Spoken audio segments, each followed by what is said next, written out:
हे दोस्तों, जैसे आज की कंडीशन में हमारे योद्धा है डॉक्टर, नर्सेस, क्लीनिंग वर्कर्स और पुलिस, जो हमें सर्वाइव करने में मदद कर रहा है। ऐसे ही कुछ सेंचुरीज पहले कुछ पराक्रमी योद्धा थे जो मराठा वॉरियर के नाम से जाने जाते थे।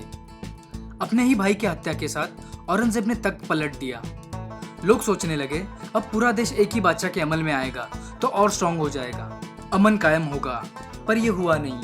अब इसी प्रॉब्लम को सॉल्व करने के लिए एक मराठा योद्धा ने ठान ली, जिनका नाम था शिवाजी राजे, जो आज भी भारतवर्ष के आइडल है।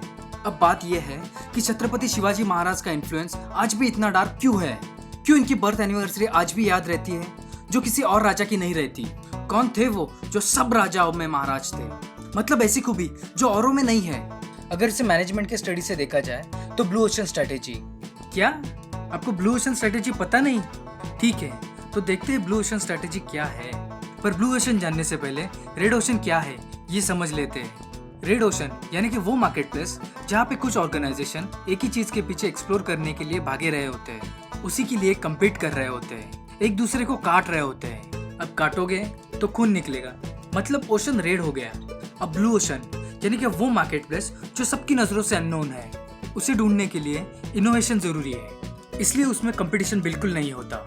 ऐसा समझो किसी ने नया आइलैंड ढूंढा हो, इसमें न्यू डिमांड को देखना और उसे कैप्चर करना होता है। शिवाजी राजे कुछ प्रोडक्ट नहीं बेच रहे थे, बट हमें उनके मैनेजमेंट स्किल से कई सारी चीजें सीखने मिल रही है, क्योंकि मैनेजमेंट का स्टडी वॉर से ही आया हुआ है। तो चलो शुरू करते बिना किसी देरी से। सक्सेस तभी मिलती है जब हम कुछ अनोखी चीज दुनिया को देते हैं, यानी कि न्यू वैल्यू इनोवेशन। ऐसे किसी कंपटीशन को बनाने में फोकस करना जिसका पुराने कंपटीशन से कनेक्शन ही ना हो। तो वैल्यू इनोवेशन क्या है, ये किस चीज से खाया जाता है, ये देखते हैं। एक ऐसा रीजन जिसमें कंपनी के कॉस्ट बायर के प्रपोजिशन स्ट्रक्चर से मेल खाए, यानी दोनों का फायदा हो, जो विन विन सिचुएशन हो। Analytical tools and frameworks. अब ये ब्लू ओशन स्ट्रेटेजी 3 स्टेप में बनाई जाती है। पहला स्टेप है स्ट्रेटेजी कैनवस। स्वराज का स्ट्रेटेजी कैनवस पिता शहाजी राजे और माता जिजाऊ के दिमाग में बनाया गया था जब शिवाजी राजे माता के पेट में थे। ये स्ट्रेटेजी कैनवस कुछ ऐसा था जिसमें rape and slavery, forts, loyal and skilled soldiers, turnover, arms, tax, force tax, care of people, resources and innovation, ये फैक्टर शामिल थे। ये फैक्टर्स पे किसी और सल्तनत का स्ट्रेटेजी कैनवस कुछ ऐसा था। चाहे तो वीडियो पॉज करके आप इसे समझ लो। अब नेक्स्ट स्टेप आता है द 4 एक्शन फ्रेमवर्क, यानी कि ये लर्न करना कि पुरानी स्ट्रेटेजी में से क्या एलिमिनेट करे, क्या रिड्यूस करे, कौन सा फैक्टर रेज करे, किस फैक्टर को क्रिएट करे, ये एक्शन प्लान आता है। अब थर्ड स्टेप में eliminate, reduce, raise and create, ये फैक्टर्स एक ग्रिड सिस्टम के साथ बिठाने का होता है। जैसे राजे ने कैसे बिठाया होगा ये देखते हैं। एलिमिनेट करना है तो अमावस की रात को एनिमी पर सरप्राइज अटैक करके प्रजा के दिमाग में से एनिमी और अंधेरे का डर एलिमिनेट किया। अपने सोल्जरों से नशा और डिस्क्रिमिनेशन एलिमिनेट किया। रिड्यूस करना है तो फास्ट हॉर्सेस का यूज करके टाइम रिड्यूस किया। क्वालिटी ऑफ सोल्जर से क्वांटिटी ऑफ सोल्जर्स रिड्यूस किया। कैंपेन के टाइम सोल्जर्स का गियर पैक रिड्यूस किया। अगर रेस करना ही है तो तलवार की हाइट को रेस किया ताकि हाइटेड एनिमी को आसानी से मार गिराए। हर शहीद सोल्जर के फैमिली को पेंशन और उनके बच्चों की देखभाल करके लोगों के मन में ट्रस्ट रेस किया। वैसे ही क्रिएट करना है तो बागनक क्रिएट किया। डोर पे डायरेक्ट कैनन का अटैक ना हो इसलिए फोर्ट का यूनिक डिजाइन क्रिएट किया। बिना स्टोन अदर सब्सटेंस का यूज करे समंदर में फोर्ट क्रिएट किया। 3 characteristics of good strategy. First, focus. Her great strategy एक फोकस के साथ आगे बढ़ती है। राजे का भी एक फोकस था, वो था अपना राज बनाना, स्वराज बनाना। Second, divergence. गौर से स्टडी करोगे तो जानोगे कि शिवाजी महाराज ने अपने सरदारों को खत के जरिए बताया था कि जलते दिए की बत्ती बड़े आग का कारण बन सकती है अगर कोई चूहा उसे लेकर भागे तो, जिसमें सब अनाज जलकर खत्म हो जाएगा। फिर सिपाहियों को फार्मर की मदद लेनी पड़ेगी। फिर स्वराज और जुल्मी शासकों में क्या डिफरेंस रहेगा, इससे जुल्म और अत्याचार का डाइवर्जेंस समझ आता है। Third, compelling tagline. Chhatrapati Shivaji Maharaj की राजमुद्रा प्रतिपचंद्र लेखेव वर्धिष्णु विश्ववंदिता शाहस्नो विश्वशैषा मुद्रा भद्राय राजते, जिसका मीनिंग था कि जैसे फर्स्ट डे का मून ग्रो होता है जो विश्व में वंदनीय होता है, ठीक उसी प्रकार शहाजी राजे के पुत्र शिवाजी राजे का स्वराज बढ़ता ही जा रहा है। उस वक्त शहाजी राजे पर भी जनता प्रेम करती थी। और विश्व ये ऐसा शब्द है जो हर माइंड को एक्सपेंशन की तरफ खींचता है, जो लोगों के मन में स्ट्रॉन्ग एंड ऑथेंटिक टैगलाइन जैसा काम करती है। Generally blue ocean strategy 7 principles पे टिकी होती है। तो पहला है रिकंस्ट्रक्ट मार्केट बाउंड्रीज। इसे एक पैटर्न के साथ समझ लेते हैं। शिवाजी राजे ने अपना राज कैसा होना चाहिए ये डिफाइन किया और फोकस किया उसे बेस्ट बनाने में। मौजूदा सल्तनतें कैसी है ये अपने नजर से देखा, फिर फोकस किया जनता क्या चाहती है, वह अपनी लाइफ कैसे बिताना चाहती है, हैप्पीली या डर से। तो जाहिर है हैप्पीली गुजारना चाहती है। राजा कैसा होना चाहिए, मतलब राजा के जरिए किस तरह की सेवा प्रजा को पहुंचनी चाहिए। फिर इस तरह के बेसिक पॉइंट्स को शिवाजी राजे ने फंक्शनली एंड इमोशनली एक्सेप्ट किया और उसी पॉइंट पे फोकस करा जिस पर फोकस करने के लिए किसी और सल्तनत के पास टाइम नहीं था और दिल भी नहीं था। 6 path framework. First one is look across alternative. किसी अल्टरनेटिव सल्तनत को फाइंड करना जिसका फंक्शन अलग रहे बट पर्पस सेम हो। जैसे बुंदेलखंड के राजा छत्रसाल, जिन्होंने मुगलों के साथ खूब पराक्रम किया पर सल्तनत ने उन्हें इंसल्ट ही दिया। वह जब शिवाजी राजे के सरदार बनना चाहते थे तब शिवाजी राजे ने उन्हें खुद के समान दर्जा दिया और खुद का राज एस्टेब्लिश करने को बोला। बस इतना ही नहीं, उन्हें जो भी मदद चाहिए वो स्वराज से मिल जाएगी, ये वादा भी किया। Second, look across strategic groups. एक ऐसा स्ट्रैटेजिक ग्रुप्स जो सिमिलर स्ट्रैटेजी पे काम कर रहा हो, जिसने प्राइस एंड परफॉर्मेंस का रफ ग्राफ बनाया हो, ताकि ये समझ में आए कि हमें काम कहाँ पे करना है, स्वराज कहाँ से कैसे बढ़ाना है। जैसे कि कहाँ अफजल खान को बुलाना है, उसे कितने टाइम में मार गिराना है और झाड़ियों में छुपे मराठा सोल्जर्स को अटैक करने का इशारा कैसे देना है और कितने दिन में पूरा प्रदेश कैप्चर करना है। And third is look across the chain of needy. Swaraj की नीड किसे किसे थी ये देखना। इसे एक लिस्ट के जरिए समझते हैं।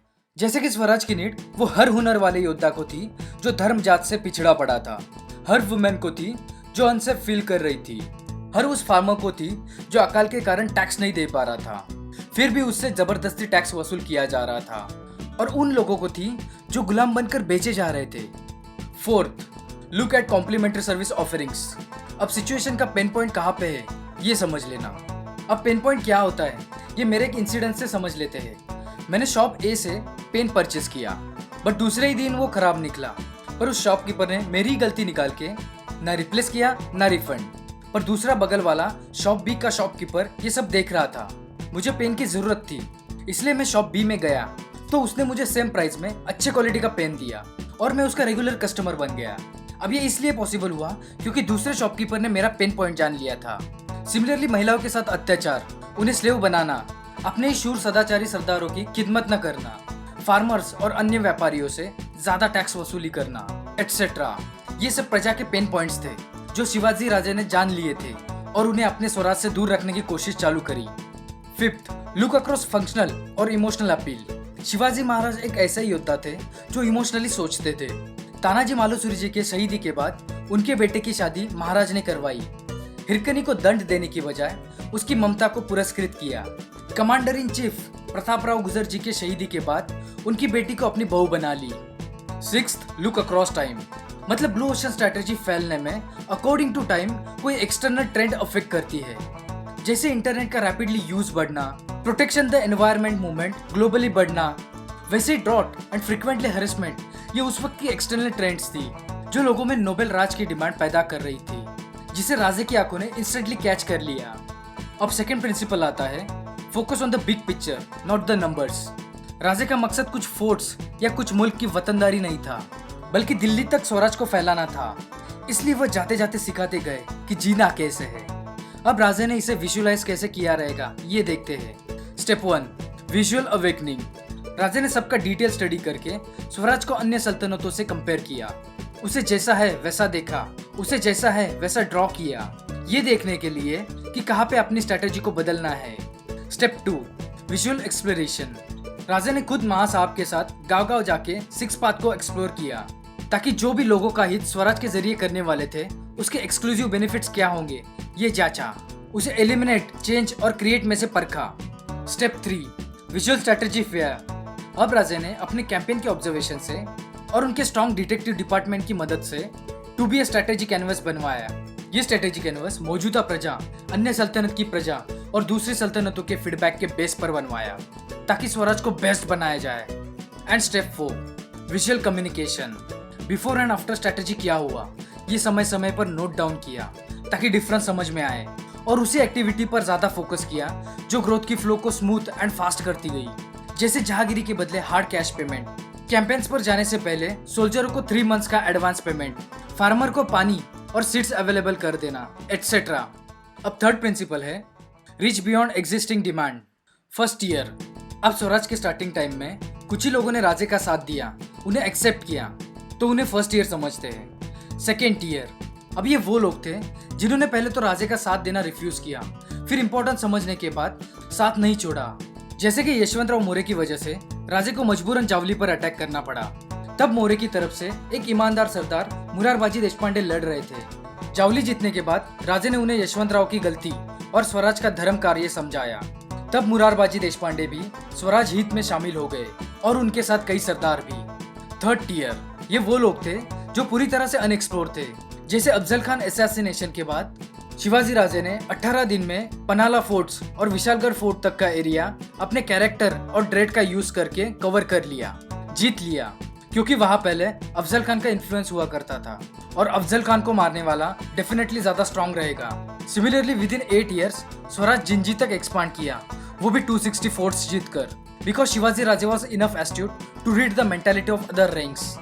और fourth one principle is get the strategy sequence right. Risk को अगर कम करना है तो ये प्रिंसिपल अच्छे से समझना होगा। पीपल यूटिलिटी, यहाँ अपने स्वराज को बढ़ाने और उसके अवेयरनेस के लिए एक राजा क्या कर सकता है ये समझ आता है। इसमें मेरी प्रजा का हित है भी, अगर है तो ही प्रजा साथ देगी। ये हर डिसीजन लेने से पहले राजे सोचते थे, इसीलिए हर फोर्ट्स पे सोल्जर की रिक्रूटमेंट्स आजू बाजू के विलेज से होती थी, so that they soldiers will protect their area. Tax, जब राजे ने टैक्स पर गौर किया तो ये सोचा कि हर एक को टैक्स देना पॉसिबल है, इसलिए कुछ रिवर्स का फ्लो चेंज करके पानी अवेलेबल किया, ताकि फार्मिंग और उसके रिलेटेड बिजनेस अकाल के वक्त भी चलते रहे, जिससे राजी खुशी टैक्स जनता से मिलता रहा। कॉस्ट, राजे ने स्वराज का फाइनेंशियल मैनेजमेंट कम से कम बजट में बिठाया, ताकि सब चीजें सही से वर्क हो। इस पर कंट्रोल रखने के लिए बाद में अष्टप्रधान हायर करे। अडॉप्शन, राजे कुदरत के कानून को जानते थे, जैसे जितना बड़ा हर्डल उतना बड़ा अवार्ड, फिर उसी के बेस पे कौन कौन से हर्डल्स अप फ्रंट रहेंगे जिसका यूज ग्रोथ करने के लिए कर सकते हैं, जैसे आदिल शाह, मुगल, ब्रिटिशर्स, पुर्तगाली एटसेट्रा। अब बारी आती है एग्जीक्यूशन प्रिंसिपल्स की, जो 5वें प्रिंसिपल से शुरू होता है, जो है ओवरकम की ऑर्गेनाइजेशनल हर्डल। कॉग्निटिव हर्डल, ये वो हर्डल है जो स्वराज सर्टन जगह पे न रहकर लगातार फैलता रहे। ये हर्डल को राजे की राज मुद्रा ने बीट किया, जिसमें राजे ने सबको अपना गोल और रोल बताया है। लिमिटेड रिसोर्सेस, स्वराज के लोगों ने लिमिटेड रिसोर्सेस का मैक्सिमम यूज करा विदाउट वेस्टिंग इट। जनरली सब सोल्जर्स आर्म्स यूज करते थे, पर स्वराज के स्टार्टिंग टाइम हर एक सोल्जर के पास आर्म्स नहीं हुआ करते थे, फिर भी वह लड़ते थे, हमला करते थे। वो कैसे? तो स्टोन्स का यूज करके, बड़े बड़े रॉक्स का यूज करके, फार्मिंग टूल्स, कुल्हाड़ी और वुड स्टिक का यूज करके। मोटिवेशन, जो जनता पहले से गुलामी और डर में जी रही थी, उन्हें स्वराज एक आशा का किरण मिल जाए, ये ट्रस्ट बिल्टअप हो जाए कि मेरे मरने के बाद भी ये राजा मेरी फैमिली का ख्याल रखेगा, उनकी रक्षा करेगा, इसलिए ये मेरा राज रहेगा, स्वराज रहेगा। ये मोटिवेशन का मेजर सोर्स था, इसलिए 80 बरस के शेलार मामा भी स्वराज की रक्षा के लिए लड़ते रहे। बाजी प्रभु देशपांडे जी ने राजे को घोड़खिंड में कहा कि लाख मरे तो चलेगा, पर लाखों का पालनहार जिंदा रहना चाहिए। और मालोजी बाबा को शत्रु ने ऐसे घेर लिया जैसे गुड़ को चिटिया घेर लेती है। अपने शरीर को स्वराज की ढाल बनाई थी इन्होंने। कैसे करेजियस लोग रहेंगे ये। पॉलिटिक्स मतलब दुश्मन के दिमाग में अपनी पावर बिठा लेना। शिवाजी राजे को हराने के लिए हर दुश्मन ट्राई मारते थे। वैसे ही एक दुश्मन थे पुर्तगाली लोग, जिन्होंने स्वराज से पैसे निकलवाने के लिए एक पॉलिटिकल स्ट्रक्चर बनाया, जिसमें अच्छे क्वालिटी का पाउडर सॉल्ट सस्ते प्राइस में बेचना शुरू किया। तो सब व्यापारी उन्हीं से परचेस करने लगे, पर बाद में शिवाजी महाराज ने उस पर ज्यादा टैक्स लगाया और वो सॉल्ट स्वराज के सॉल्ट से एक्सपेंसिव हो गया। इस तरह से स्वराज के सॉल्ट का डिमांड फिर से बढ़ गया और क्वालिटी भी, और पुर्तगालियों का प्लान फ्लॉप हो गया। देन आता है principle number 6, build execution into strategy. यहाँ एक चीज मैटर करती है, वो है पीपल जो राजा के साथ थे। इसे थोड़ा डीपली समझ लेते हैं। स्ट्रेटेजी फॉर्मुलेशन प्रोसेस, जो एक फेयर प्रोसेस है। स्वराज में लोगों का एंगेजमेंट, एक्सप्लेनेशन, एक्सपेक्टेशंस ये क्लैरिफाई होता था। ये उनके हुनर से होता था, ना कि जाति धर्म से। एटीट्यूड, जिसमें आता है ट्रस्ट एंड कमिटमेंट। राजे कोई भी हमला करने से पहले या कोई भी हमला सहने से पहले हर मौजूदा सरदार का ओपिनियन लेना जरूरी समझते थे। जैसे पनाला फोर्ट में सिद्दी जोहर के घेरे से निकलकर विशालगढ़ फोर्ट का घेरा तोड़ना और विशालगढ़ फोर्ट में एंटर करना। इस प्लानिंग को अंजाम देने के लिए राजे ने शिवा काशिद जी और बाजी प्रभु देशपांडे जी का ओपिनियन काउंट करा, जिन्होंने राजे को बचाने के लिए अपने प्राण तक न्योछावर किए। अब आता है बिहेवियर, जो वॉलंटरी कॉर्पोरेशन से बिलोंग करता है। ये वो पर्सनैलिटी है जिनके हाथों सिंधुदुर्ग फोर्ट और रायगढ़ फोर्ट बनवाए गए। शिवाजी राजे ने जंजीरा की सिद्धि पर नजर रखने के लिए ओशन में फोर्ट बनवाने का काम हिरोजी इंदुलकर जी के पास दिया और कुछ ही महीनों में शिवाजी राजे आगरा में कैद हो गए। वहाँ राजे कैद में है और यहाँ पैसा भी नहीं मिल रहा है। हिरोजी इंदुलकर जी को शायद ये 2 रीजन काफी थे उनका काम रुकने के लिए, पर वो बिल्कुल रुके नहीं। उन्होंने अपने गहने बेचकर सिंधुदुर्ग फोर्ट का काम चालू रखा। मतलब I will go beyond the duty, strategy execution, जिसमें सेल्फ इनिशिएट जरूरी रहता है। शिवाजी राजे वो राजा नहीं थे जो सिर्फ सरदारों को जंग पे भेजते थे। राजे खुद रन में उतरकर एनिमी से फाइट करते थे। अब लास्ट प्रिंसिपल आता है sustainability and renewal of blue ocean strategy. Raje का मकसद सिर्फ स्वराज को बनाना नहीं था, बल्कि उसे बनाए रखना था, क्योंकि ऐसा भी पॉसिबल हो सकता था कि स्वराज के जैसा सिस्टम बना के फिर से लूटने का कारोबार चालू रखे। तो उसके लिए राजे ने प्रतिबंध कैसे किया? एक तो स्वराज की मुंह को कभी भी कन्वेंशनल स्ट्रेटेजिक लॉजिक पे बेस नहीं करा, हमेशा उसमें अकॉर्डिंग टू टाइम चेंजेस करे गए, जैसे sword engineering, fort engineering, judicial changes etcetera. Second है ब्रांड इमेज, जो अदर रूलर्स को कॉन्कर करने में प्रिवेंट करती थी। इसका प्रमाण ब्रिटिशर्स, पुर्तगाली, आदिल शाह जैसे रूलर्स का स्वराज के बारे में डर से निकले हुए शब्दों में मिलता है, जैसे Surat was trembling because of Shivaji Raje. अब थर्ड आता है natural monopoly of Swaraj blocks the other rulers. ये पॉसिबल हुआ क्योंकि राजे ने स्वराज को महाराष्ट्र से तमिलनाडु तक सीधी रेखा में फैलाया था। तो अगर ब्रिटिशर्स और पुर्तगालियों को साउथ से नॉर्थ जाना हो या नॉर्थ से साउथ आना हो तो स्वराज से ही गुजरना पड़ता था, इसलिए स्वराज का टैक्स पे करना पड़ता था। अदरवाइज उन्हें सी वे से जाना पड़ता था, which was very hectic and expensive. Fourth one is discourage the other rulers. Shivaji Maharaj detective department पे ज्यादा खर्च करते थे, इसलिए उनका नेटवर्क स्ट्रॉन्ग था जो अदर रूलर्स को डिस्करेज करता था। Fifth point is sustainability environment. Sustainability के लिए political, operational and cultural changes चाहिए रहते हैं। स्वराज में ये पॉसिबल हुआ क्योंकि शिवाजी राजे के किसी भी डिपार्टमेंट में कोई भी डिस्क्रिमिनेशन या पार्शियलिटी न थी। हर बंदा अपनी काबिलियत पर स्वराज में जगह बना लेता था। विजयदशमी और बैल पोला जैसे फेस्टिवल्स कल्चरल चेंजेस का एग्जाम्पल थे। And last one is loyalty of demos. Shivaji Maharaj के साथ जनता लॉयल थी। लोग शिवाजी राजे के पश्चात उनके जैसा ही छत्रपति चाहते थे, इसलिए युवराज संभाजी राजे को छत्रपति बनाया। तो आज के लिए बस इतना ही। आई होप कि ये वीडियो आपको बहुत पसंद आई हो, तो कमेंट करके बताओ। लाइक करो अगर छत्रपति शिवाजी महाराज का मैनेजमेंट स्किल आपको समझ आया तो। सब्सक्राइब करो आपके ये चैनल को, और चैनल का नोटिफिकेशन सबसे पहले आप देखना चाहते हो तो नोटिफिकेशन बेल पे क्लिक करो, और अपने परिवार और दोस्तों से शेयर करना मत भूलना, ताकि हर एक को महाराज का इंटेलिजेंस माइंड समझ आए।